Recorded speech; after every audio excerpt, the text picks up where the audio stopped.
एक जमाने में एक सरसब्ज और शादाब जंगल में पाव नामी एक अक्लमंद और रंगीन तोता रहता था। पाव कोई आम तोता नहीं था। उसके पास जादुई ताकतें थीं जो उसे जंगल के बाशिंदों की हर जबान को समझने और बोलने की इजाजत देती थीं।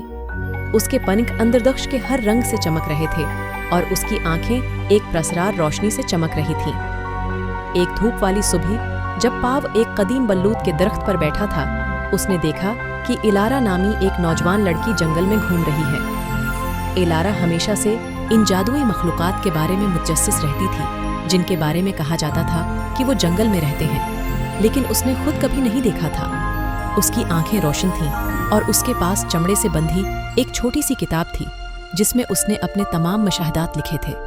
उसके सहर को देखकर पाव ने उसके पास जाने का फैसला किया। वो खूबसूरती से नीचे फड़फड़ा कर इलारा के सर के बिल्कुल ऊपर एक शाख पर जा गिरा। सलाम नौजवान महमजो, पाव ने एक सरीली आवाज में कहा, जो हवा को गर्म सुनहरी चमक से भर रही थी। इलारा हैरत और खुशी से हनप गई। एक बात करने वाला तोता, उसने कहा, क्या आप इन जादुई मखलूकात में से हैं जिनके बारे में मैंने सुना है? दरहकीकत मैं हूँ, पाव ने जवाब दिया। इसके पंख सूरज की रोशनी में चमक रहे थे। मैं पाव हूँ, इस जादुई जंगल का मुहाफिज, और तुम कौन हो सकते हो? मेरा नाम इलारा है। उसने हैरत से उसकी आंखें फैली हुई थीं। मैं इस जंगल के जादू के बारे में जानने आया हूँ। पाव ने इस बात में सिर हिलाया। बहुत ठीक इलारा, मैं तुम्हें इस जगह के अजायबात दिखाऊंगा, लेकिन पहले तुम्हें इस जादू का एहतराम और हिफाजत करने का वादा करना चाहिए जो यहाँ रहता है। इलारा ने बेताबी से सिर हिलाया। मैं वादा करता हूँ पाव। इसके साथ पाव इलारा को जंगल की गहराई में ले गया, जहाँ दरख्त लंबे हो गए और हवा खुलते फूलों की मीठी खुशबू से भर गई। चलते चलते पाव ने इलारा को मुख्तलिफ किस्म की जादुई मखलूकात से मुतारफ कराया। वो एक छिपी हुई गलीड पर पहुंचे, जहां एक क्रिस्टल साफ तालाब सूरज की रोशनी में चमक रहा था। ये जंगल का दिल है, पावू ने वजाहत की। ये अजीम जादू और हिकमत का जरिया है। इलारा तालाब के पास घटने टेक कर इसकी गहराई में झांक रही थी। इसकी हैरत में इसने जंगल के माजी और मुस्तकबल के नज़ारे देखे, इसके बहुत से बाशिंदों की जिंदगियों की झलकियां। ये खूबसूरत है, उसने सरगोशी की।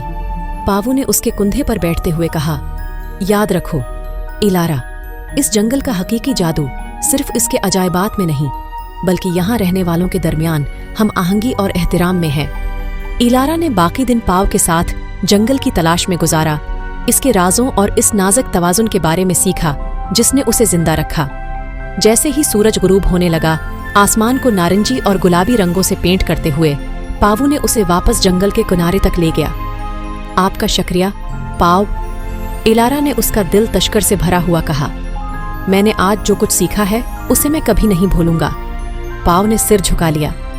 अलविदाई इलारा, अपना वादा याद रखो और जंगल का जादू हमेशा तुम्हारे साथ रहेगा। उसके साथ ही पाव वापस जंगल की गहराइयों में उड़ गया।